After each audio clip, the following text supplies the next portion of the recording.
कर्क राशीच्या मित्रांनो, 2026 हे वर्ष तुम्हाला बाहेरून नाही तर आतून बदलणारं आहे. 2026 मध्ये कर्क राशीच्या आयुष्यात सगळ्यात मोठा बदल करिअर आणि कॉन्फिडन्समध्ये होताना दिसून येतोय.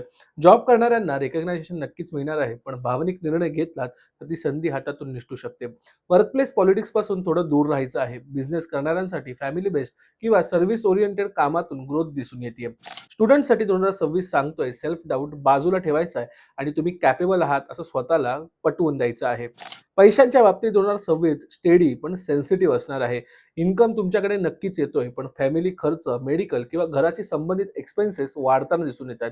सेव्हिंग्ज प्लॅन नक्कीच करून ठेवायचा आहे. इमोशनल स्पेंडिंग टाळायचं आहे. प्रॉपर्टी किंवा व्हेकल डिसिजन शक्य आहे, पण घाई नको. प्रेम आणि रिलेशनच्या बाबतीमध्ये 2026 कर्क राशीसाठी हिलिंग वर्ष ठरणार आहे. सिंगल लोकांसाठी इमोशनली मॅच्युअर व्यक्ती आयुष्यात येताना दिसून येते. पास्ट ट्रॉमा सोडल्याशिवाय नवीन नातं टिकणार नाही, हे तुम्हाला लक्षात घ्यायचंय. मॅरिड लोकांसाठी हे वर्ष बॉन्डिंग स्ट्रॉंग करणारं आहे. फक्त मनातल्या गोष्टी मनात ठेवायच्या नाहीयेत, त्या बोलून दाखवायच्या आहेत.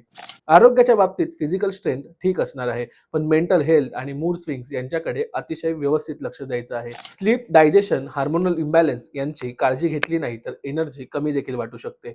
मेडिटेशन आणि रुटीन फार उपयोगी ठरणार आहे. 2026 मध्ये कर्क राशीची ग्रोथ एकाच गोष्टीवर ठरणार आहे. तुम्ही भूतकाळात राहता की पुढे जाता. फॉरगिव्हनेस शिकला तर युनिव्हर्स तुमच्या बाजूने नक्कीच काम करताना दिसून येतंय. लक्षात ठेवायचंय, 2026 मध्ये कर्क राशी कमजोर नाहीये, ती फक्त खूप काही मनात ठेवून राहते. हा रील नक्कीच सेव्ह करा, कारण तुम्हाला हा संदेश पुन्हा एकदा ऐकावं नक्कीच लागणार आहे. पर्सनल कुंडली आणि इमोशनल हिलिंगसाठी मला नक्कीच मेसेज करा आणि अजूनही आपल्या पेजला फॉलो नसेल केलं तर नक्कीच फॉलो करा.